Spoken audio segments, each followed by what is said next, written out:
are listening to WHOA Podcast, coming to you from Gainesville, Florida. Hello, everybody, and welcome to the WHOA GNV Podcast, the Coronavirus Sessions, where our temporary mission is to save as many businesses and jobs as possible by sharing how your fellow business owners and professionals are navigating the impact of COVID-19. I'm your host, Collin Austin, and my co-host is Michael Dees. What's up, brother? I like saying your last name like that. I started It's doing simple. that a lot. Dees. It's better than what I got through most of my childhood. I can only imagine. Right. So, dude, like your background, man, like you're changing it up. You moved. Things are a little different. I like it. Yeah, I'm back and forth between the office and the home office now. So this is my little music studio, mine and Miranda's music studio here. So cool. I got my autograph buddy guy right there. So yeah. I love it, man. I love it. So it's like I feel like my background hasn't changed because it's the green screen background. But now, Right. I feel like I need to change it up now. It still does look like you're in the office, which is pretty cool. Oh, man, I love it. It looks so clean, right? Look at that. Boom. Right. So It's Christmas time at the podcast. yeah. Anyway, you guys, we're going to get into today's show. But before we do, we got some sponsors. We have to thank you guys. The sponsors are the ones that make this show happen. We are so grateful for their support. And this episode is being brought to you by Jorge and the team at The Best Restoration. You guys, business is opening back up again. Thank the Lord. And the Best Restoration is cranking to help businesses get back up and operating. Deeply cleaned and highly sanitized businesses are going to be the new norm. New norm. 2020, new norm. You know your customers are going to want to walk into a business they know is safe. Make sure you call the best restoration, baby. And they will help keep your business top notch. There isn't anything these guys can't handle, so be sure to give them a call at 352-505-3321 or visit them at thebestrestoration.com. Again, that's 352-505-3321. Best Restoration, thank you so much for your support of our show. That's right. We also have Gainesville Harley Davidson. All my motorcycle riders out there, one of the most important things you can do is keep your two wheels serviced properly, especially those tires. Gainesville Harley knows that on two wheels, your tires really matter. It's the only thing separating you from the road. That's why they have free installation when you buy your tire from them. They don't want the cost to deter you from being safe. You buy the tire, they'll cover the labor. It's that simple. Also, Collin, I know what you're thinking. Is this only for Harley riders?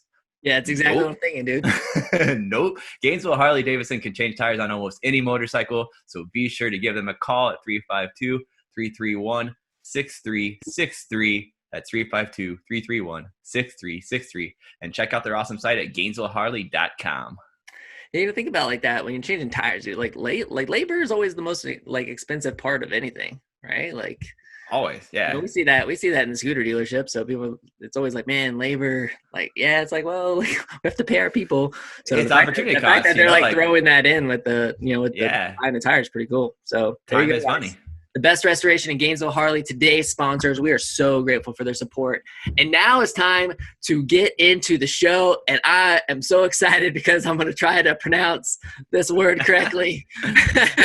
And I'm so afraid I'm going to mess it up.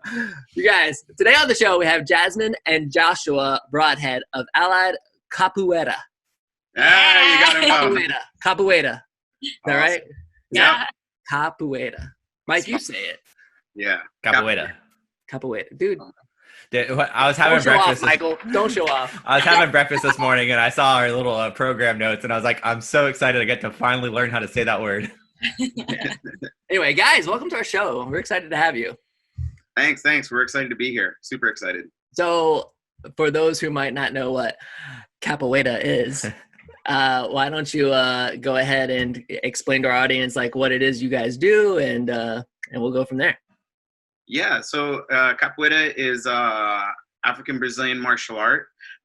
Started about 400 or 500 years ago, and it's really unique because it's very different from like taekwondo or karate, in that it incorporates music, dance, acrobatics, and all these things that sort of surround it. And so it's a lot of fun. And I had my first capoeira class when I was 19 here in Gainesville, actually, and then lived in a few other places in Florida, lived out in California for a while, and then when Jasmine and I had our first daughter, we moved back to Florida and to be closer to family. And we started our school here about 6 years ago. And so now we teach kids and adults here in Gainesville, and it's been a blast. Okay, so between the two of you in this martial art, like who would win the fight? Really? That one. I've been doing it way longer, but she would still whoop me. You So. kick your butt, huh? Yeah. That's cool. Mike, have you ever done like a martial art or anything? I have never done one at all. It's something I've always been super interested, especially like the and like self-discipline of it, but like I've never done one. Yeah, so true story. My brother will be, everybody who knows my brother will be kind of, we'll laugh at this and we'll have to give him a little razz for it. But, you know, back when I was a kid, and really when my brother was a kid, like the Ninja Turtles were the thing. Oh yeah. Like the Ninja Turtles were it. My brother was Ninja Turtle obsessed. And, you know, like he wanted to do karate and like we did taekwondo and you know, I remember my parents being like, do this with your brother. It'll be a really good thing that the two of you, and I didn't want it. Like I was in music and other things. I didn't really want to do it. And, and so I was like, fine, I'll do it. And then like, of course, after a couple years, you know, my little brother got tired of it. They didn't want to do it anymore. And by then I was the one who was like in it. I didn't want to stop. And we had some trouble because we were a military family. So we had some troubles with like bouncing around and trying to like, you know, find new studios and that kind of stuff. But I really enjoyed it. And you definitely talk about discipline and a lot of other really valuable lessons when it comes to martial arts. So that's super cool. And like, I don't think like how old or I mean, is this like a very old martial art? Because I'm telling you now that I hear, you know, what you're saying with like bringing music into it. Like, I'm like, that sounds like that would have been the perfect thing for me because I was such a musical guy. Like, you know, how long has it been around? It's been around for about 400 or 500 years. The exact origins are a mystery even to the people in the art that have studied it the most because of when slavery was abolished in Brazil in 1888, they burned a lot of records. And in those records contained a lot of historical documents. So people debate back and forth whether it was created in Africa and then brought over to Brazil or it was created in Brazil. But it was around that time of that period.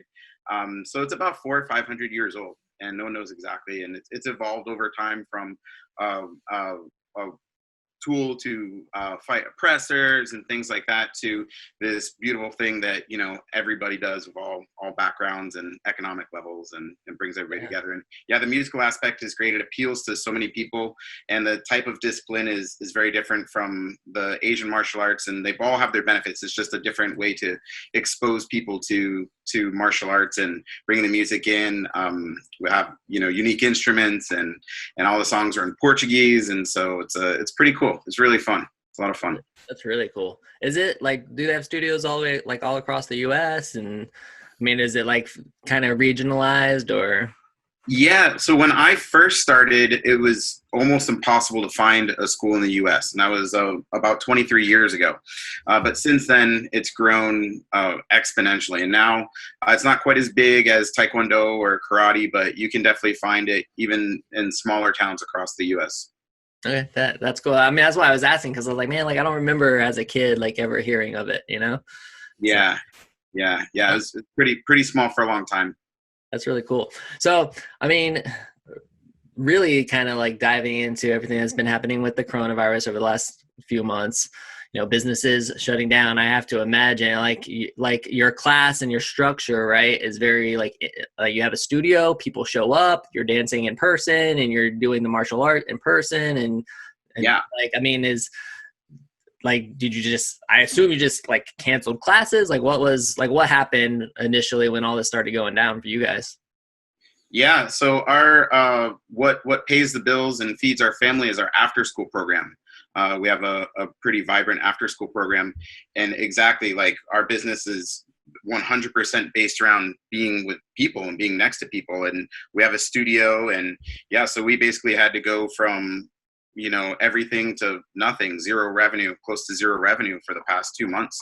and definitely a lot of challenges. And thank goodness we have my super talented wife, and I'm sure we'll get into this of the things that we've done to keep things going, but we just flipped our business model and took everything online, not only with Zoom classes, but Jasmine created a really great online course, and we're actually doubling down on that and moving forward in the future. We're not going to stop that. We're going to continue with the filming and progressing that side of our business model. And so we're just getting back this week to summer camp with the kids. They lifted all the restrictions on summer camps, but we're still operating at half capacity, and scrubbing and sanitizing, doing all that stuff for sure. Yeah. So I mean, when it happened and you guys had to close down for a little bit, with your current clients, customer, people coming in, did you have anybody who was just kind of hey, since we can't come in, we just need to stop our membership? Is it membership based? I assume it's a month to month. Mm-hmm. Yeah. Did you have people backing out, or they're oh, well, we'll see it through and hopefully we'll see you in a couple months, or what were those conversations like? Yeah, so it was a mix of everything. We did have some people that said, some people were laid off. They had to, go move in with families and things like that. But what was really amazing is we had a huge outpouring of support from our families, from our customers. Yeah, we are month to month, and a lot of them said they were just going to keep their monthly dues normal. We took everybody off of the payments, and we weren't going to charge anybody while we were closed. But we had many students just volunteer to keep their membership dues paying month to month, and it was great. We had tons of support. Without them, we wouldn't have gotten through this. And our whole business model focuses on building relationship building and positive community building within our community of clients. And so we're very much like a family feel, and that saved us, because when things were hitting the fan, we, without even asking, the people were there supporting us. So it's been phenomenal. It's been really great. And right. Oh, sorry. Go ahead. No, you go ahead. Oh, so right, we do after school. So we had taken, everyone's fees for the month. Mm-hmm. And then that Friday, school's closed. Oh, so I was if everyone asks for a refund, I don't know that we're going to see it through this. And nobody asked for a refund. They're credit us, we'll use it for next year or summer camp. And that was really what saved us. I was Mm-hmm. if we can get through that, people not asking for refunds, and we were willing to refund, of course, because everyone's going through hard times, but they didn't. And because they knew, small businesses needed it, and it saved us. So it was really, really powerful to experience that.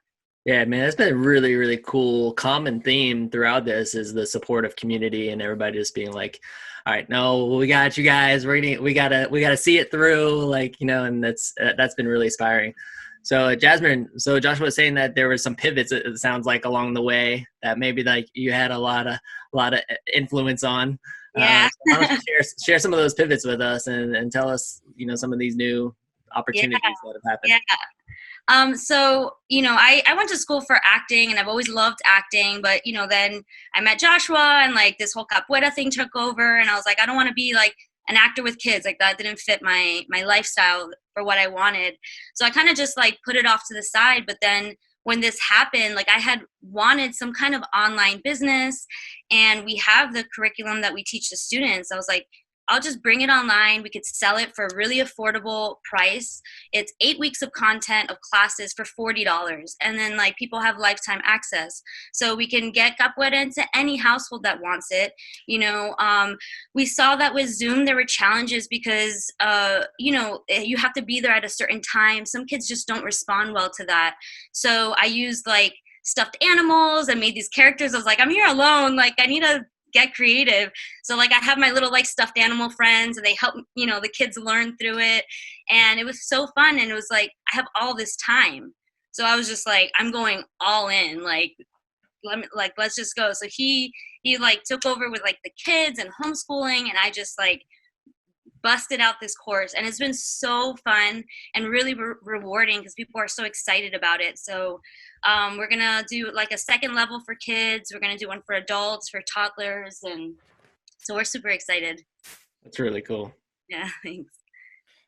Did any of those pivots, I mean, was it like rounds of serious brainstorm, or did they come natural? Did you reach out to other like businesses or other like industry people and say like, what are you guys doing? Yeah, my brother is like a just like a marketing mastermind. He's in Miami, and so I actually asked him like what platform to use, and I talked a lot with Joshua about content, and there was a lot of like being up till 3 a.m. because like that adrenaline. I'm like this idea and have to make notes, and I don't want to forget and go to sleep, and so yeah, I think like my brother Joshua and those are like the main people that I reached out to, and I had used a lot of online products too. So seeing how successful they were, how they made me feel, like health and fitness programs, there's one like Sharni and Julius, it's $40 or $50. And it's like an 8-week program with like meal plans and exercises. It's like, this is great because anytime I want to get, back, like get rid of the quarantine 15, just like log in, start the program again. So I copied that model because I think it's great.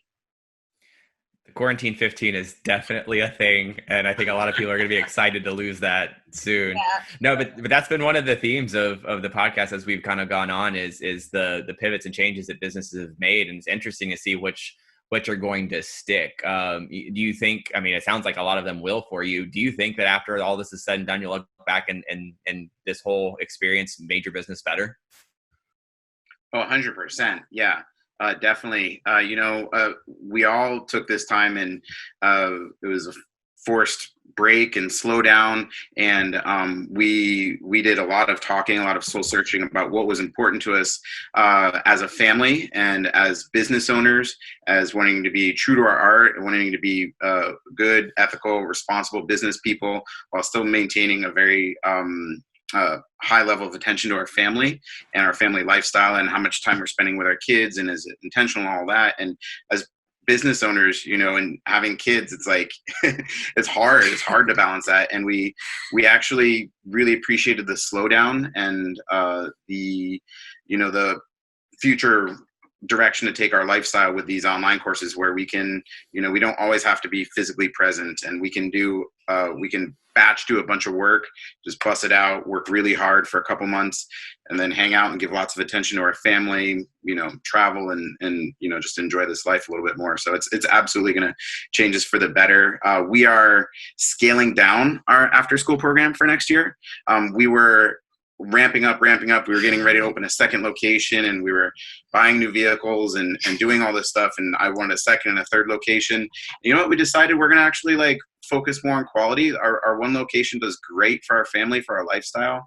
We'll probably open a second one at some point, but we're going to kind of slow it back a little bit and, be able to take time to enjoy the journey a little bit more. But with that, we get to focus more on quality instead of just trying to get more students, work more with the ones that we have.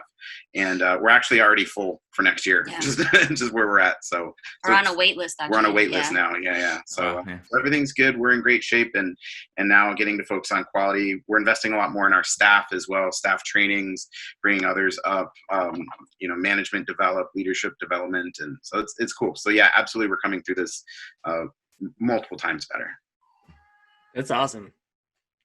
I just love the self-reflection in the moment, it's like seeing, because I've had a lot of that too. It's like just, and Mike, I'm sure you have to, it's just been a lot of reflecting in, the chaos, seeing the opportunities in the chaos, not only being pushed to and really forced to make pivots in your business to see it through the challenge, but also being man, this quality time with my family, my loved ones, and not, working 20 hours a day. I was it's actually kind of nice. I actually enjoy it. So yeah. It's that's really cool. What are y'all's, both of you guys do instruction, or do you have different roles within the organization?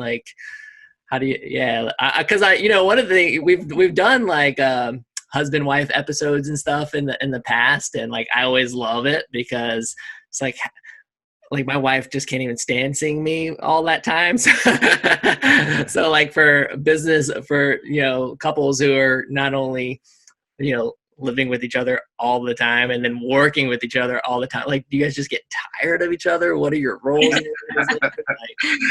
Oh man, we don't really get tired of each other. Even though we're next to each other a lot, we're so busy at the academy that we see each other, but we're not really like, we have our own things that we're handling. And that's been part of our journey. When we started this business, it was first just all 100% me. I was the teacher, the business person, the marketer, the janitor, the curriculum developer, everything, I was like, no, I don't want to be part of this. Don't drag me in. And then little by little kind of pulled her in. And then with that, we've really developed a really good groove over the years, and really kind of gone where we have strengths and weaknesses and what she takes care of and what I take care of. But we both do instruction. She handles more of the kid instruction because she's just phenomenal with kids, and I love working with kids.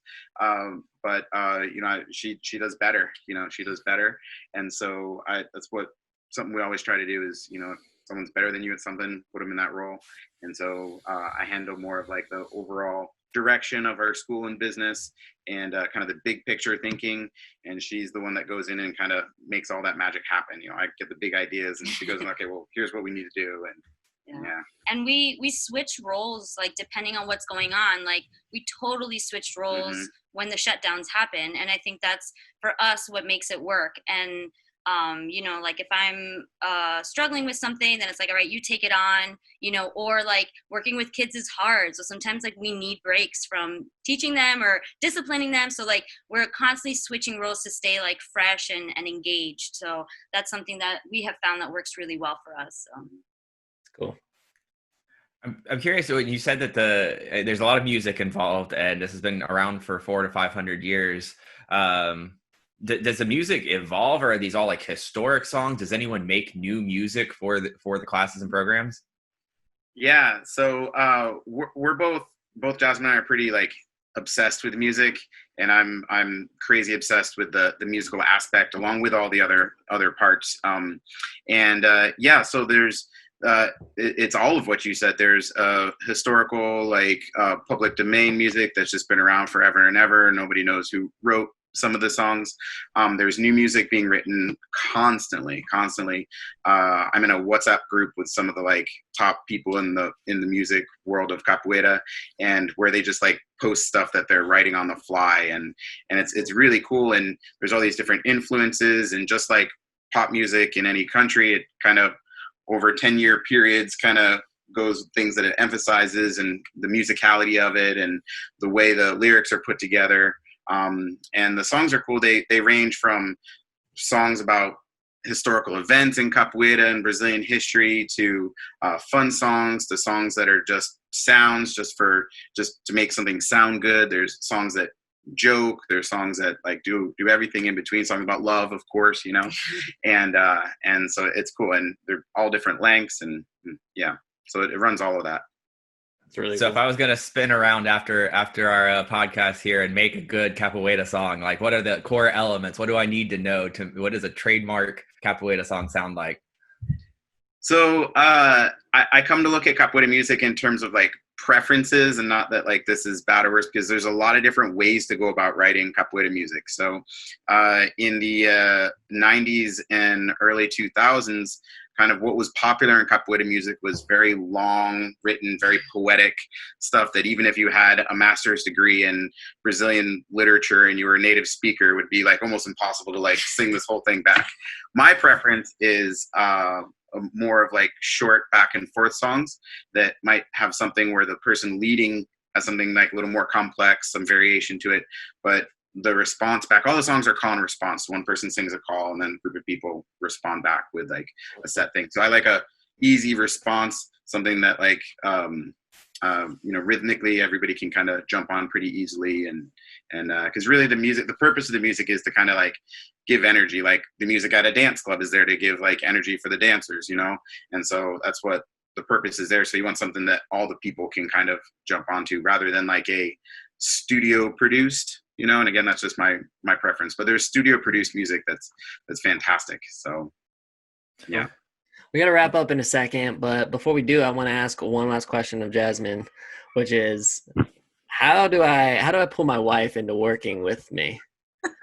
Because like I said, she's never will never know.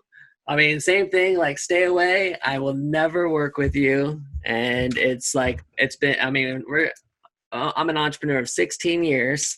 Like, it's been a long time. I've tried everything, but she absolutely refuses. So like, what was that secret what was the thing that Joshua said that finally made it happen? Oh man, that's a question for Joshua. He's the one that dragged me in. Like, I don't know what he did to me. I think I don't know. It's a tough question. No one's ever asked me that. That's what I do. I ask the questions nobody else asks. It makes the show so successful. I think every couple's different, and we talk about this all the time. Like, like advice and when people ask for advice, like, it's so personal, like some people, like, it's so much better to not work with each other, and that's what makes it work. For us, like, we really love working together. My hesitance was just owning a business. I wanted, like, something steady that I knew where everything was coming. I think he saw like potential in what I could be doing. My thought was like, I'd be with the kids, and this is all I want. And I think he saw that there is more that I could do.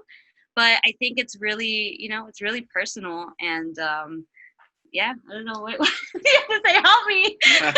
I feel alone. Lots of small nudges without a lot of pressure. You know, that's his thing. Yeah, and more of like just showing the opportunity and letting her make her decision when the time is right. We believe a lot in seasons to our lives. This is the season to work hard. This is the season to vacation. This is the season to work at a day job. This is the season to have your business. And I never forced her into it. Just kind of always kept showing like, well, here's what we can do. Here's what we can do. We can move this ball a lot faster if you jump on the team, but it's okay. You come on your own time. And I think just making her feel comfortable and putting out like those carrots for her to want it for herself, I think. You're so sneaky. Now I want it. I want it all.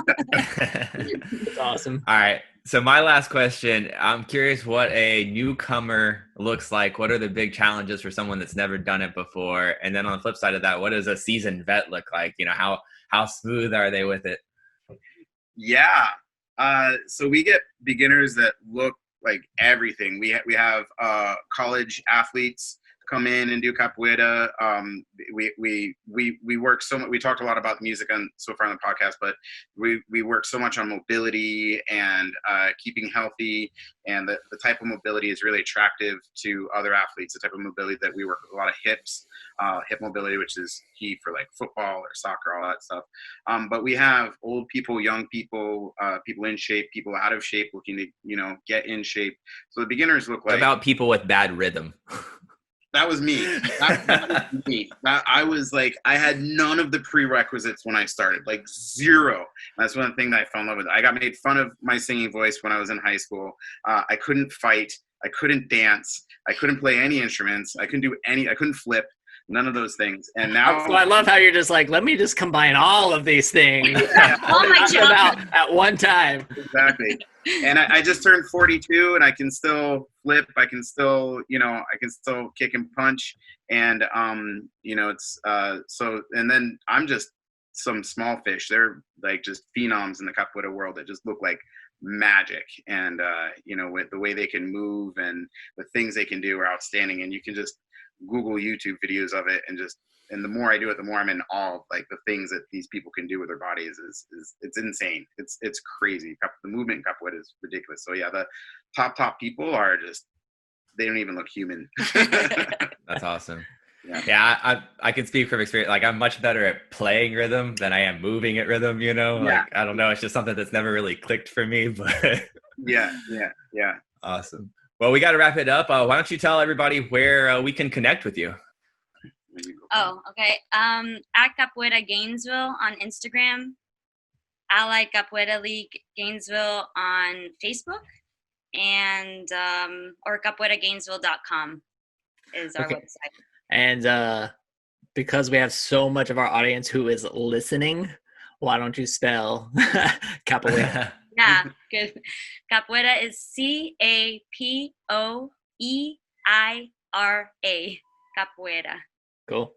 Yeah. Beautiful. Awesome. This is a lot of fun, you guys. We're gonna have to have you back. I'm gonna be super interested to kind of see how things progress and hearing, just like you said, with even like slowing down, and like how the investment into the quality of what you do versus what you thought was going to be. It'll be interesting to recap with you guys at some point in the future. That'd be great. We'd love to be. I'm really excited to hear that things are okay, and that it sounds like you're gonna make it through this just fine, which is great. So keep it up. Awesome. Thanks so much. Yeah, this was great. This is awesome. It was really fun being here, and happy to be back anytime. Yeah, it was a ton of fun for us too, huh, Mike?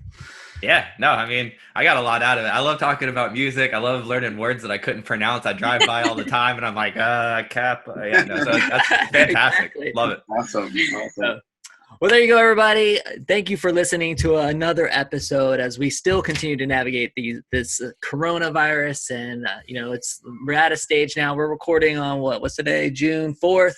And, finally things are starting to open up a little bit. We're starting to normalize or get to whatever's going to be the new norm. And, I'm just excied to get us through this thing. So thank you so much for listening. Please leave us a review. Please check out our schedule and everything that's coming up at whoagnv.com. And definitely connect with us on social media. Just search WHOA-GNV and drop us a note and say hi. We'd love to talk to you. So this is the WHOA GNV podcast, the podcast for you businesses and individuals that make you go, whoa. Give us your best whoa, guys. Ready? 1, 2, 3. Whoa! That's got to be one of the best ones ever. I love it. That was great. All right. World, we'll see you later. Bye. Bye. Thanks, guys. Later. Capoeira.